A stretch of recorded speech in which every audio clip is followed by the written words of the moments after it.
Oui, PDG d'Atos, ancien ministre de l'économie, force de proposition pour lutter contre le mur de la dette qui revient dans les préoccupations des marchés financiers dans le débat politique. Bonsoir Thierry Breton. Bonsoir. Alors tout d'abord, félicitations pour le titre de stratège de l'année 2011 qu'on vient de vous remettre au titre de PDG d'Atos. Ça récompense la stratégie que vous menez depuis 3 ans et notamment ce sens sur le cloud computing que vous avez très vite senti pour Atos, hein. Oui, le cloud computing, c'est vraiment la révolution technologique à laquelle nous sommes confrontés aujourd'hui, qui va changer beaucoup de choses en matière d'informatique, puisqu'on va pouvoir effectivement proposer à nos clients de l'informatique, des services, des applications en mode distribué et de façon à optimiser complètement pour eux, de façon transparente, encore une fois, les ressources nécessaires. C'est une vraie révolution et ça donne beaucoup plus de flexibilité. Nous sommes aujourd'hui submergés Mm. par les données informatiques, on appelle ça le data Ouais. déluge. Eh bien, il va falloir gérer tous les 18 mois le fait que nous multiplions par 2 sur la planète le nombre d'informations qui sont émises. Et ça, c'est absolument un défi formidable, un défi majeur. C'est aussi de très, très nombreuses opportunités, des métiers nouveaux, des applications nouvelles. Le cloud computing, eh bien, c'est la gestion de tout cela. Et puis, il y avait aussi, je crois, dans Mm. cette reconnaissance du stratège de l'année 2011 qui a été, qui a été remis à l'entreprise. Il y a le fait que nous avons effectivement pratiquement doublé de taille depuis 3 ans. C'est ça, de 5 à Euh, 8 milliards de chiffre d'affaires. voilà, et on a maintenant, on est passé de 50 000 collaborateurs à plus de près de 80 000 à peu près. Mm. Surtout, cette alliance avec Siemens, qui est notre premier actionnaire industriel, C'est ce que j'allais dire, et oui. qui fait de ce mouvement une coopération franco-allemande. On le dit pas parce que finalement, c'est pas non plus la seule finalité, mais c'est la plus grosse coopération franco-allemande depuis Airbus. Ce sont maintenant 80 000 informaticiennes et informaticiens qui sont dans ce groupe leader européen. Alors, en même temps, est-ce que c'est la nouvelle forme de recherche de taille critique? Parce qu'on le voit, il y a explosion, le data déluge dont vous parliez, mais du coup aussi une baisse du prix que l'on paie pour ces data, ces données.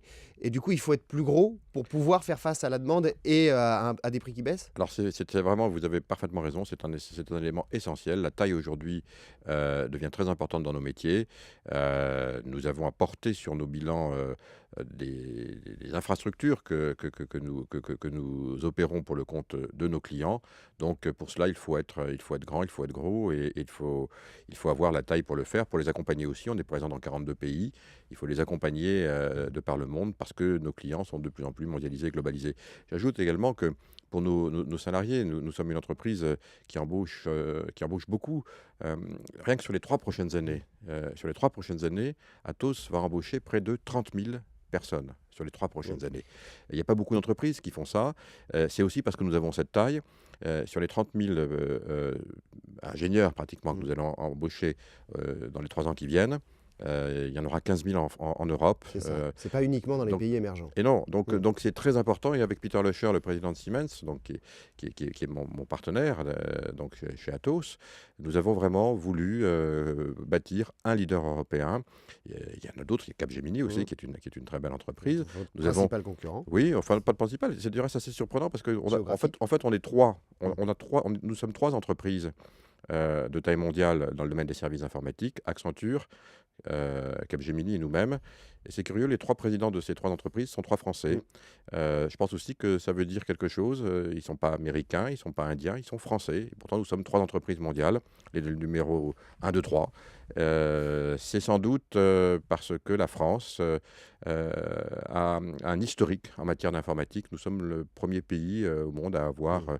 je dirais, inventé, il y a plus de 30 ans de cela, une véritable industrie des services informatiques.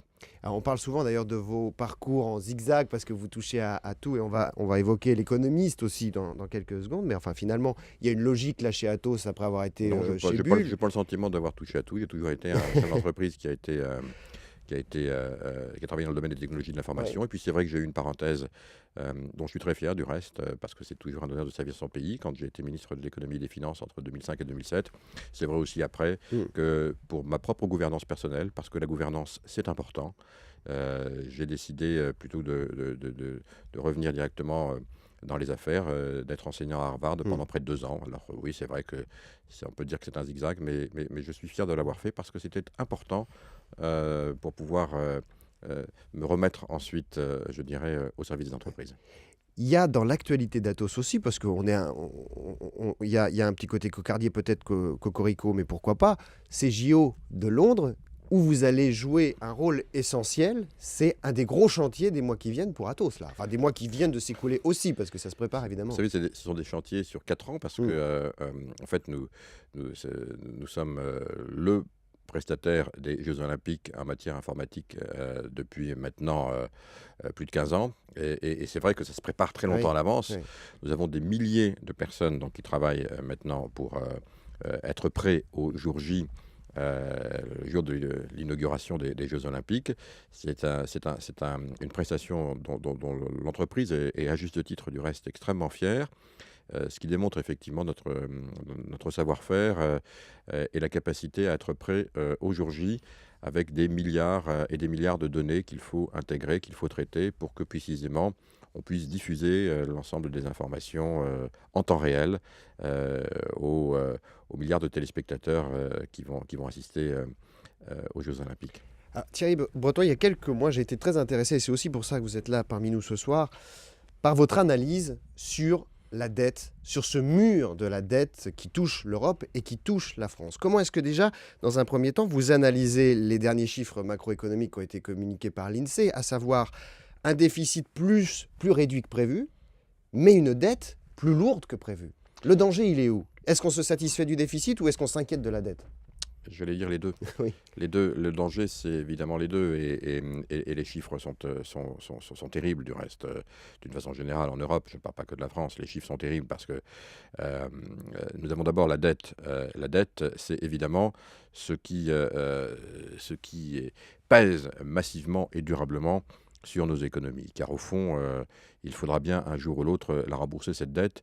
Mais j'allais dire que le plus grave, c'est que cette dette est une dette dont la maturité est en moyenne sur la zone euro de 7 à 8 ans. En d'autres termes, pour nos auditeurs, cela veut dire que la dette que les États vont contractualiser avec leurs créanciers n'est pas une dette à l'infini. C'est-à-dire qu'en fait, ils empruntent, les États, nous empruntons tous, donc, et avec une obligation de rembourser ce que nous empruntons 7 ans après. Et donc, ça veut dire que tous les ans, il y a 1/7 du stock de dette qu'il faut rembourser. Et c'est là où est le problème. Et c'est là où le déficit et la dette se rencontrent. Tous les ans, il faut rembourser 1/7 du stock. Et en parallèle, il faut payer les intérêts. Car la dette porte également intérêt. Et le sujet, c'est que si vous avez une crédibilité budgétaire, vous pouvez emprunter à pas cher. Si vous avez une crédibilité budgétaire qui est défaillante, et nous sommes tous en crédibilité défaillante, sauf évidemment l'Allemagne, qui doit être notre modèle, qui doit être vraiment aujourd'hui, je dirais, la référence budgétaire. En Europe, en tout cas, c'est celle sur laquelle les marchés ont les yeux rivés. Si nous nous écartons, on est aujourd'hui à moins 5,2% de déficit cette année. L'année prochaine, il faudra passer à moins 3%. C'est une marge d'escalier absolument considérable. Enfin, je crois que en tant qu'ancien ministre des Finances, je peux vous le dire, ça va être excessivement dur. Pour le faire avec une croissance qui est quasi atone, parce que malheureusement, on est plat. On anticipe, si tout va bien, un petit 0,7% de croissance cette année. C'est-à-dire que, je rappelle qu'en dessous de 1,6% de croissance, on détruit de l'emploi. Donc significativement, donc le chômage va continuer à augmenter. J'allais presque dire, je mesure la dureté de ce que je dis, c'est mécanique à 0,7% de croissance. Ça veut dire que de toute façon, et quoi qu'il arrive, pour pouvoir tenir les moins 4,5% indispensables cette année, indispensables, pour éviter que les spreads, c'est-à-dire le coût...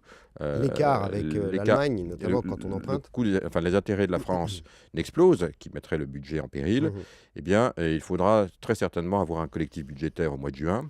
Alors ça, c'est ça. C'est-à-dire que ce que vous nous dites, Thierry Breton, c'est que inévitablement, quoi qu'on dise et qui que ce soit à l'Élysée, il y a un nouveau plan. Là, on fait de la macroéconomique. Voilà. C'est écrit, il suffit de lire les trajectoires. Donc, ce que je dis est absolument certain. On aura un collectif budgétaire au mois de juin, qui sera, à mon avis, nécessaire pour pouvoir bien recadrer l'atterrissage des finances publiques sur l'année 2012.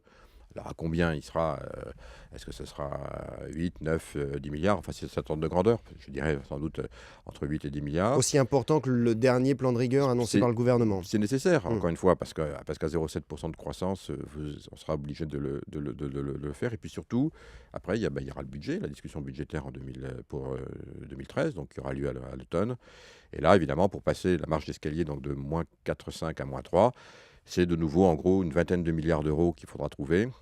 D'économies supplémentaires. Donc, vous voyez, on a devant nous effectivement des moments qui seront des moments difficiles, On a comme on le 30 voit. milliards à trouver dans les 2 ans qui viennent, c'est ce que vous nous dites. En gros, c'est ce qu'il va falloir effectivement, même pas dans les 2 ans, il va falloir les faire dans les 18 mois. Oui, oui. oui, oui, c'est à peu près l'ordre de grandeur. Mais voilà, c'est l'engagement, c'est aussi passer de -5,2 au 31 Mmh. décembre à 3% dans 2 ans. Vous savez, ça fait donc pratiquement Mmh. un peu plus de 2 points d'écart. Et 2 points d'écart, c'est 40 milliards. Hein. Donc Mmh. voilà, on retrouve les chiffres. Hein. Oui. Ce sont des chiffres, enfin, on n'en parle pas parce que, évidemment, qui sont des chiffres très importants, Mmh. très importants. Et quand on voit effectivement ce qui se passe dans d'autres pays d'Europe aujourd'hui, où précisément on est déjà rentré dans le dur maintenant, Mmh. de ce que cela veut dire, effectivement, ces marges d'escalier. Je pense évidemment à l'Italie, on peut penser à l'Espagne. Voilà, il va falloir que nos compatriotes soient conscients de ça. Et c'est vrai que les efforts collectifs vont être à mener ensemble. D'autant, Thierry Breton, que la France va devenir le pays qui aura le plus de dettes arrivant à échéance dans les 18 mois qui viennent. Oui, aux alentours de 2013, oui, 2013-2014, oui.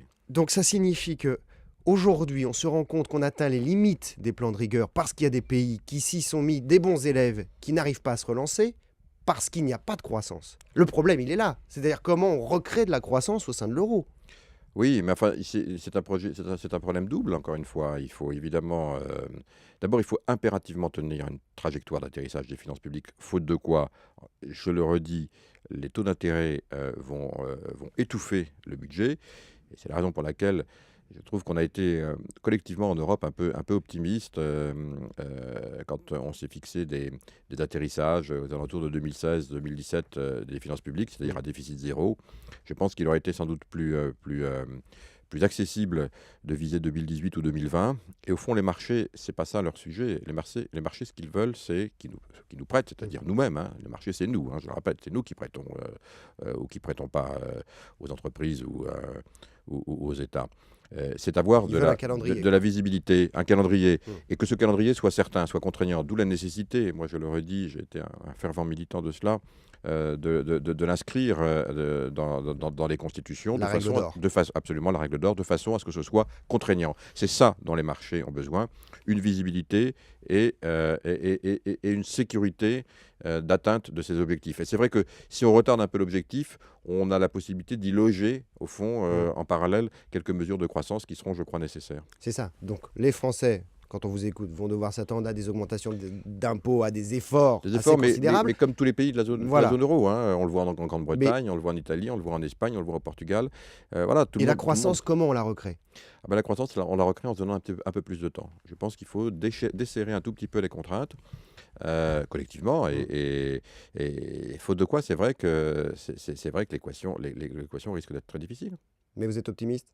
Je suis vraiment optimiste sur le fait que la zone euro, contrairement à ce qu'on voit ici ou là, où on a pu dire en particulier dans certains pays anglo-saxons, certains disaient la zone euro va exploser. Je ne crois absolument pas que la zone euro va exploser.